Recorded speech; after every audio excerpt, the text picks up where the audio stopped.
Women's Soccer Review Podcast with Duane Rollins and Jonathan Tannenwald on the Sports Podcasting Network. Welcome to the latest episode of the Women's Soccer Review here on the Sports Podcasting Network. Jonathan Tannenwald from the Philadelphia Inquirer here. Duane Rollins is back. Duane, good to have you again. Good to be here as always, Jonathan. And our guest is Emily Olsen of Sirius XM. You may know her as the producer and also analyst on the United States of Soccer with my good friend Jason Davis, which is weekdays on Sirius XM FC. You know, we've had a lot of guests on here so far from all over the country, all over the world. I think it's high time we have a fellow Washingtonian on this broadcast. Emily, how are you? I'm doing well. Am I the first fellow Washingtonian or just one of few? I think you're the first. I actually forgot to go look it up before we started recording, so that one's on me. But yes, I believe you are the first one. We've had Chicago, Orlando, Portland a few times. We've gone to Houston once. We've gone to a bunch of different countries, people around the world, England, Switzerland, Japan, and Australia, and took long enough to finally get somebody from my old neck of the woods. Well, good. Here. I'm happy to be here. Thank you for having me. Emily will undoubtedly have the best sound quality of any of the guests we've had on the show to date because she works out of an actual, well, at home technically, I think, but an actual properly set up broadcasting operation over there. I hope I sound the best because I think I'd be fired from my day job if I wasn't. We're back in studio a little bit, at least the producers are. So right now I'm at home having my own setup, but when you hear USS, we're back to the big bucks production quality over there. That's good to hear. And plenty of women's soccer talk regularly on that show. Jason does a very good job with it. We know we tell you to subscribe to lots of things here on this broadcast, but for me, Sirius XM has been on the list for a good while. Let's do what we did last show. We'll do it with the same format. We'll review the last few games, and then we'll look ahead. So we'll take them in chronological order, which means we get to start with the game of the tournament so far. Houston 3, Utah 3, which we thought was going to be the undercard for the midweek games. And, of course, the soccer gods had other ideas. Utah scored first. Houston then scored 3 straight and could have had 4. Rachel Daly had a goal taken off the board, probably for good reason, for goaltender interference. And then Ciara King, the Sicklerville, New Jersey native, just over the Delaware River from here in Philadelphia, scoring the 89th minute equalizer on her professional debut. Emily, what a game that was.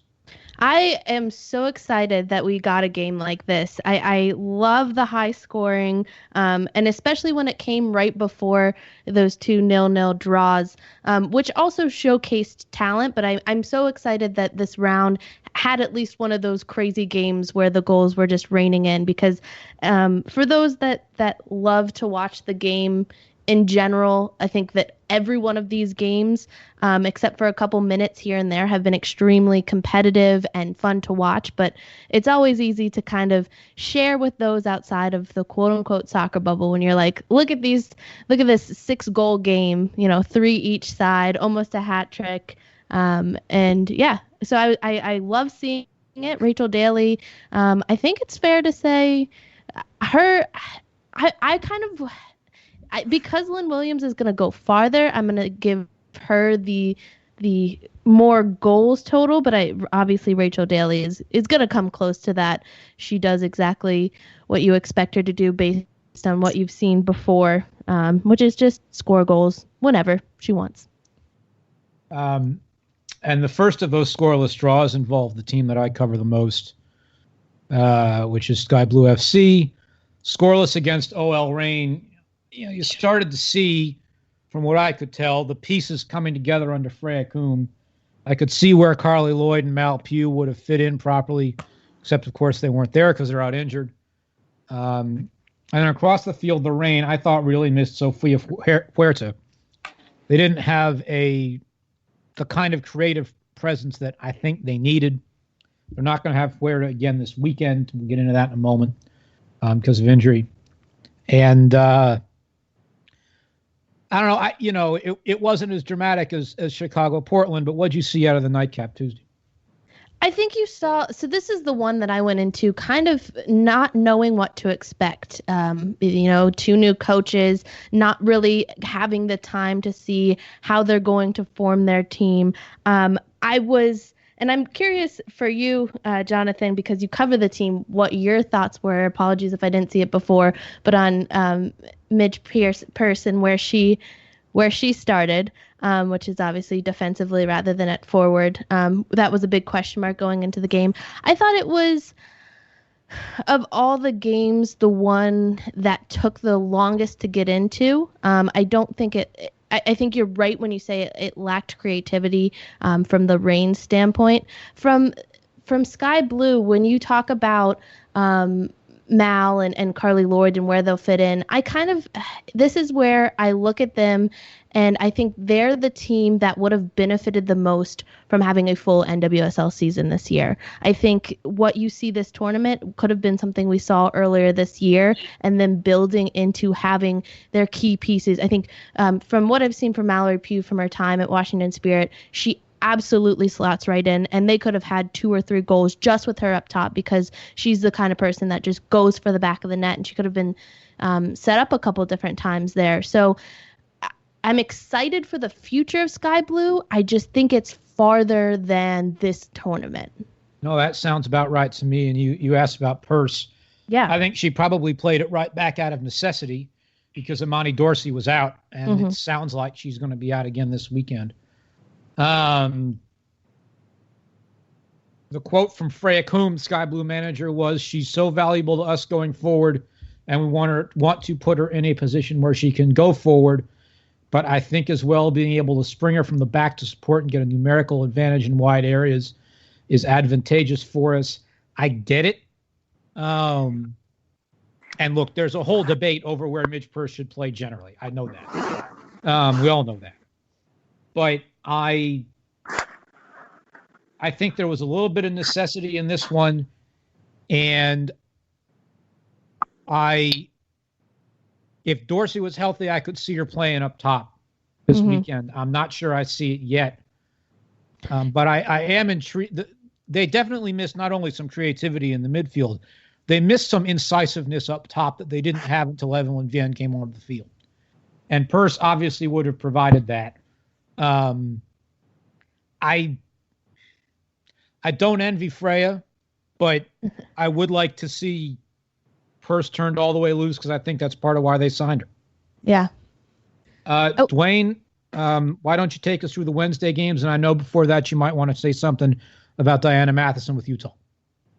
Certainly, I thought Diana Matheson looked as lively as she has in several years, and that was good to see from a Canadian national team perspective, which segues me nicely into the next game that we want to talk about, Portland Thorns, Chicago Red Stars 0-0 draw there. That marks 2 consecutive games without a win for the perennial power in the Thorns.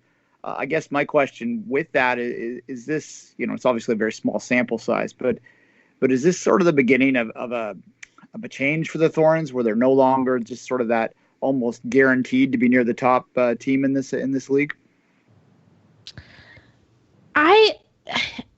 It's so tough to do the change the other way, right? It's easy to say they're changing and they're turning a corner. The team that I'm most familiar with, which is Washington Spirit, and it's easy to say they're changing a corner, they have everything right, they just need time. Whereas when you're talking about another team where you're trying to figure out, are they as much mid-table as you can get in this league right now? Is that what's happening? I would say so a little bit. I think that there's a little bit of lackluster a little bit coming from the Thorns recently, especially when you're matched up against Chicago, who I obviously have the potential to be a fantastic team. I think they're going to move up and be kind of in that upper level for a couple years now. So I would say yes. Yeah, crossing in the Knights. Before we move to the last game, I'm in Canada. If you don't know that, so obviously as a Canadian, I'm obligated to talk about Christine Sinclair, the now 38-year-old Christine Sinclair. What is her role moving forward? She lacks that explosiveness to make a real impact up top like she did when she was younger. Is she still an automatic starter on that club, or should she be looking to move into a more impact sub role or move further back in the pitch in your mind? In my mind, yes. And it is the toughest. And I love to say yes, because with players like Christine Sinclair, and you're in Canada, I'm the US, I'm going to pull it back to, some Abby Wambach, or even if you look at Carly Lloyd, those are players that if you tell them, if you were ever fortunate enough to look them in the face and say, like, hey, you're slowing down, they would get right out there and prove you wrong with as much energy and gas they have left in the tank. And that's what Sinclair's going to do. So it's almost exciting to say that, because you want to see that beginning of that last push. But I think realistically, coming off the bench as an impact sub, I think is the role that's going to happen, and it starts now. I do think that, and I'm curious what you would think, seeing her from a national team, knowing what she can do, and that you want her to be that prolific goal scorer, starting, playing, giving it all. But I think it's a sub impact at this point, because she's obviously not done playing by any means, but there's that transition into, you can be a leader and you can be that last, 20, 30 minute impact player in the end of the game and still be fantastic. Yeah, I think to go to the Canadian national team briefly before we move forward.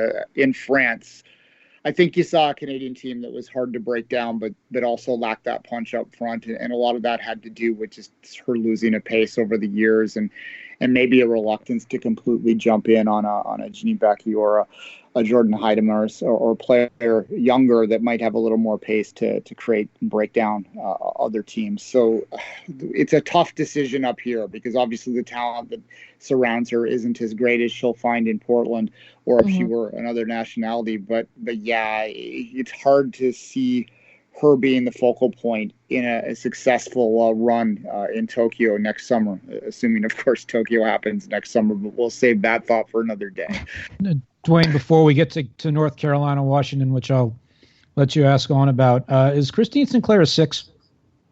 See, I put that out the other day, and some people immediately jump to the conclusion of, no, it can't be. But then you start to look at her game, and you wonder whether her vision might be able to allow her to do that. I think at the NWSL level, she still has the opportunity to really contribute in, as we say, an impact sub or something in a more attacking role, because she does have that instinct around goal. But for Canada, I wonder whether her impact might not be greater, deeper on the pitch, able to sort of distribute and provide some dynamic width there. A lot's going to depend with the Canadian situation on who they hire as a manager. And perhaps, Jonathan, you and I can get someone on to have a show about that in the near future here once this tournament is done, because that is, a significant job that has become opened in the last little bit, that they're coming into a great situation if you want to look at the support that they can get there. But will they get it? That's the question.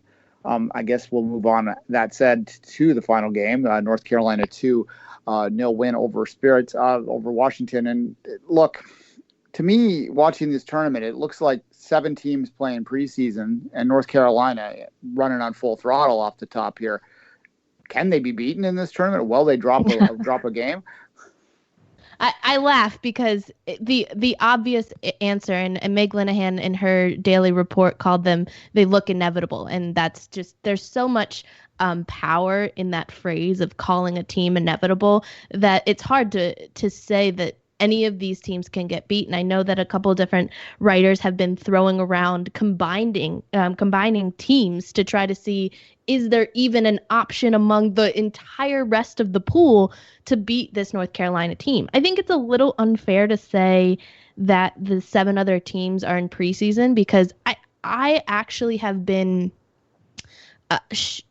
surprised in a good way of the level that the first game on through where we are now have been at. Because when I look at the first major league that came back, when you look at the Bundesliga in Germany, those weren't good games. And you didn't see the level comparative to what you saw in the beginning of this tournament. And I don't know I don't know what that is, whether it was training, whether it was with a tournament, the goals change and you can kind of shift your mindset of what you're looking at. But I actually don't feel like these were preseason games that we're wanting. And that also might be theater of my own mind of this is a tournament, it means more. But when you do look at North Carolina compared to the other 7 teams, they're a different level. I think the closest we're going to see in this group stage, and I'll come back to why I kind of emphasize that right now, of a team that can match North Carolina is going to be those first 15 to 20 minutes you saw where Washington was able to really compete against them, exploit on the wing a little bit, and put their energy forward. And then obviously it falls apart and you can put in a Dunn and a Mewis and everyone at halftime and totally take advantage of fatigue. And from the start of the game, I kind of was feeling like Paul Riley was setting a trap. I was trying to be optimistic overall, but it was kind of, let's feel out the other team, let them kind of step on the gas, and then at halftime, because when you look at that bench and you see what he did at halftime, it was inevitable, like Meg Linehan has used before. So in group stage, I think the first 15 minutes is the closest you're going to see anyone play them. I do think that Richie Burke and Washington Spirit have this ability to absorb. And I think that you're going to see the next time they match up, they're not going to make those same mistakes again. If they catch them running on all cylinders, knowing how to play into with that dime information in the midfield, knowing how to kind of go on the wings a little bit more, and really kind of, for some of the new players, getting a firsthand look, we all know, but a firsthand look at Lynn Williams and Dabinia and those threats. I think it's more, there's a good potential for the next time they meet up later in a later round, if that does happen, that they've absorbed this information and they can match them a little bit closer. But as far as group stages, they're on another level. I'm laughing. Oh. My microphone muted, but I'm laughing. Just because, I mean, look, I think folks know I've known Paul Riley for a very long time, and he's not the underdog anymore. He's just not, and he knows it. He even knows it. He even admitted it going into the tournament, which, you know, he loves to have fun with it. And, you know, as those of you who watch the Portland-Chicago game know, I am the sort of person who occasionally likes to take a good quote and run with it on social media because it gets attention for the league, and that's a good thing. But holy cow, is North Carolina good.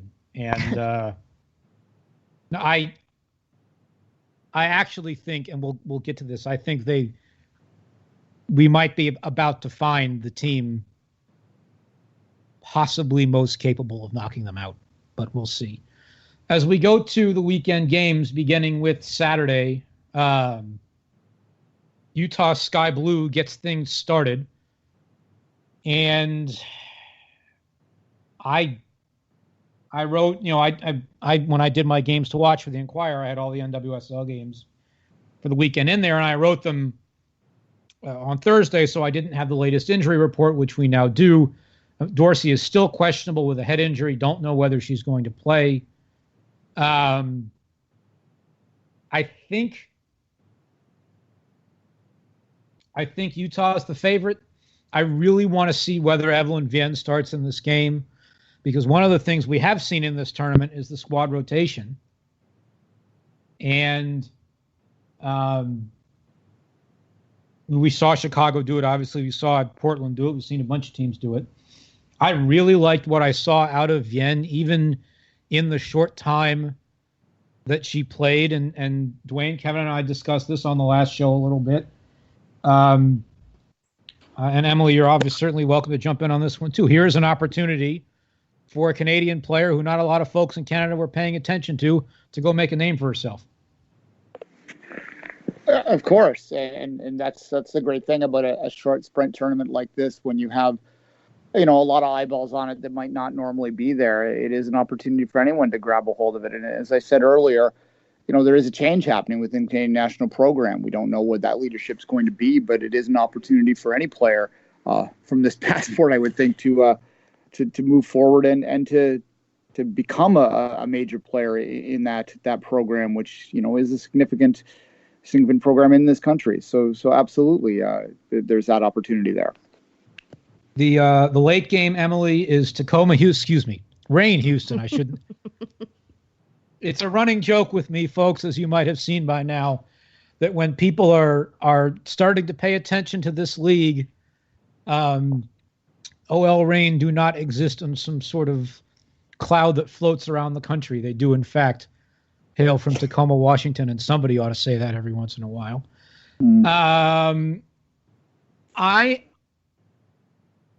I'm not as down on Farid Benstiti as I used to be, having now heard from him a bit and heard a bit of his philosophy about things. But I think Houston might win this game.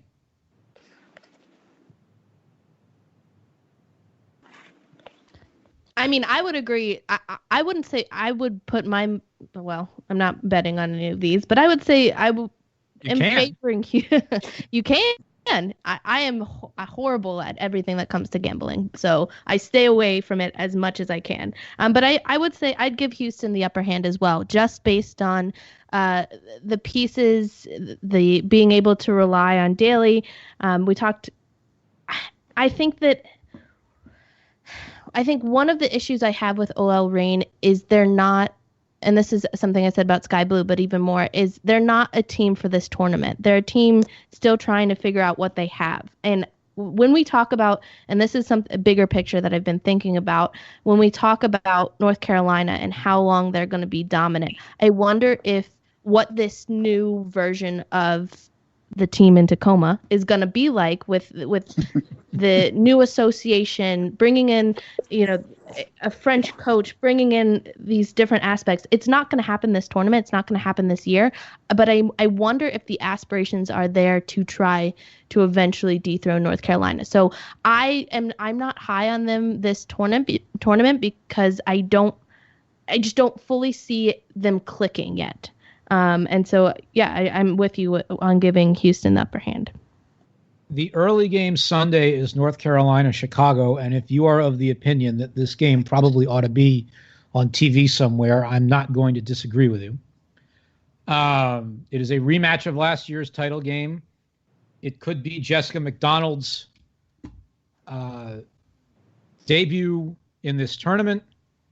She has been sidelined with a minor injury. She said she is back. Paul Riley said, and she has said, that she is back to health now. I am going to get the really hilarious quote that Mcdonald gave on the subject yesterday.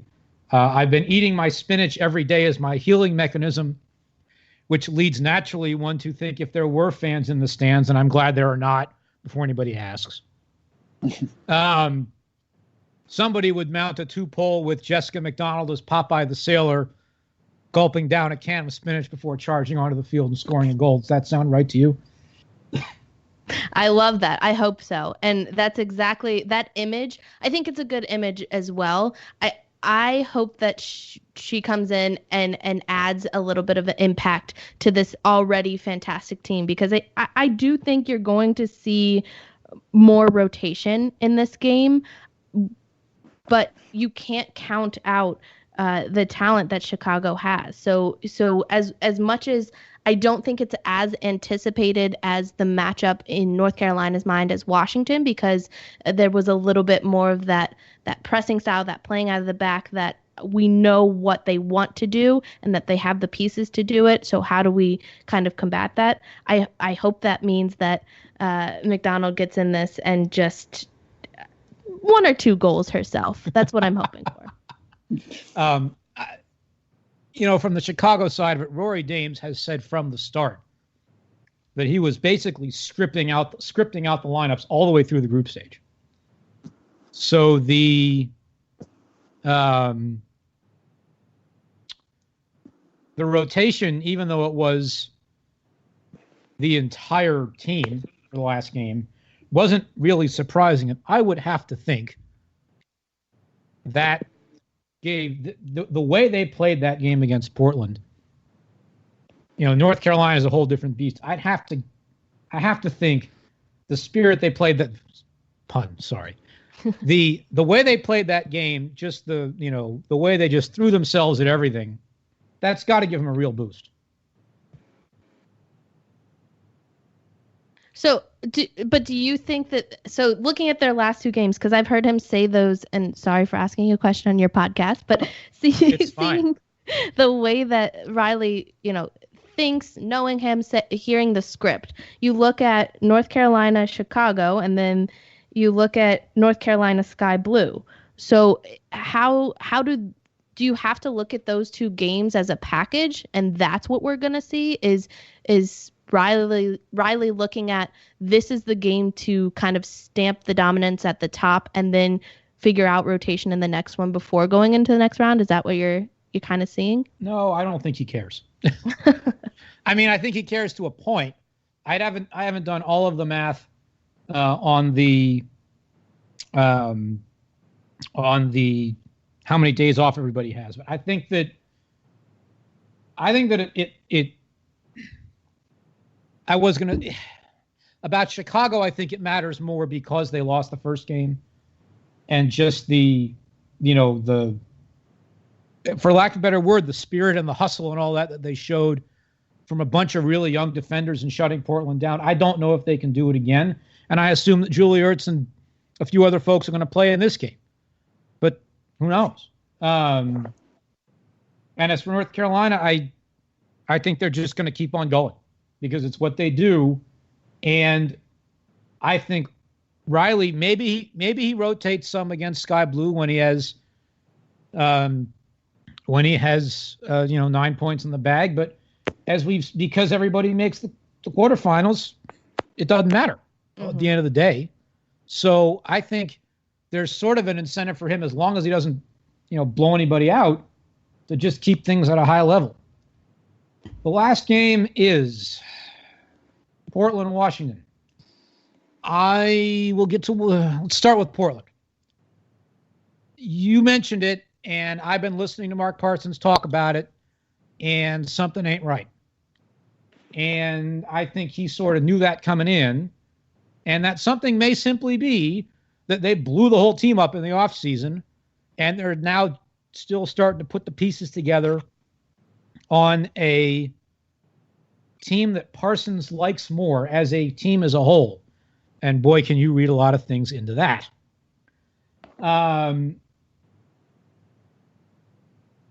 We talked about Christine Sinclair earlier. I think I'd like to know whether Lindsey Horan is going to play in this game. I'm not sure. And statistically, she played very well against Chicago and was really good against North Carolina. But am I right to be a little underwhelmed by her so far? I don't think being underwhelmed by Horan is I think it's the team. I think it goes back to looking at the team as a whole. I thought she had some very typical tackles, some good play. There's turf burn to prove it.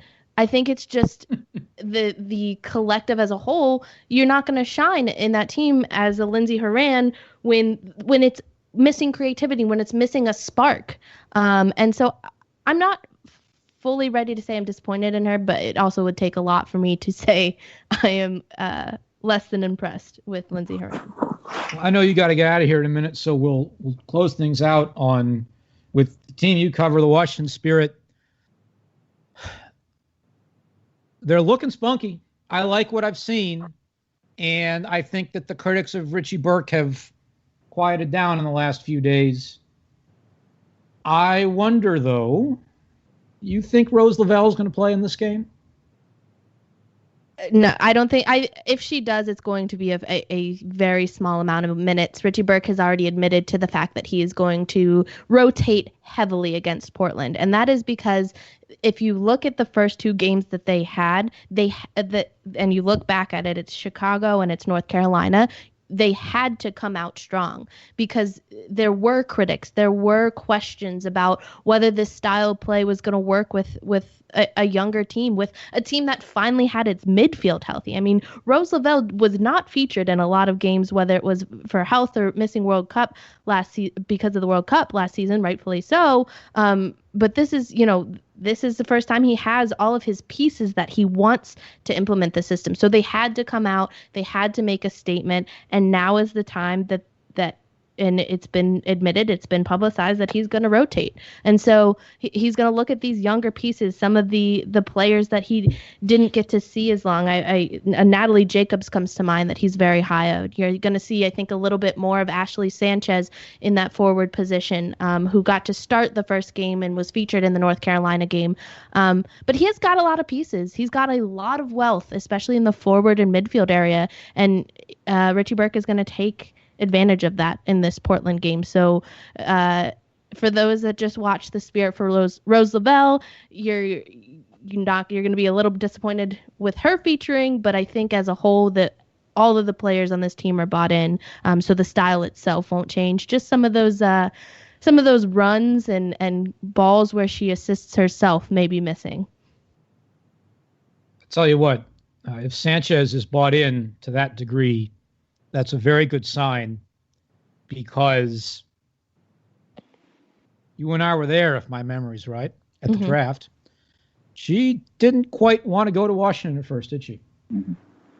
No, absolutely not. There was and it's funny because if you think about it, her biggest, the quote that sticks out the most that I've seen quoted a couple of times is she's most excited about finally being a professional and getting paid for the sport that she loves. So she's a competitor. This is her dream. This is what she wants to do. But no, I think it was very clear to see that her site wasn't originally bought into Spirit. And, it was at the time of the draft with the question marks that this team has. It's still rebuilding. It's happening quickly, but it's still rebuilding. You look at the amount of recent top-level draft picks that they have. That's what this team's built on. It's young, and it's growing. And so, no, she wasn't, at the draft maybe the most excited to join the team, especially when you see that Mallory Pugh is leaving right after you get drafted. But she's bought in now. She absolutely is bought into this team. I think that the time in Florida helped. So this is one of the teams that got a chance to do a little bit of warm weather preseason for the first time in club history, where they got to go down to Florida. And I think one of the things that Richie Burke is really good at is getting his players bought in and really seeing the collective and how to play. And he picks the players that he knows will fit into that system. So I think her mentality is very different from what we saw in January. This has been a terrific conversation, Emily. Thanks very much. Thanks for letting me turn you turned the tables on me a few times, but this is ultimately me turning the tables on you, because what folks may not know is that when I call into Sirius to be a guest on Jason's show, Emily is usually the one picking up the phone. And that includes on multiple occasions over time when I've been driving back from the practices of the MLS team I cover, Philadelphia Union, and Jason says something on the air that gets me riled up, which means that he's doing his job well. Emily, thank you. Duane, thanks. Kevin, thanks. And this has been another episode of the Women's Soccer Review here on the Sports Podcasting Network.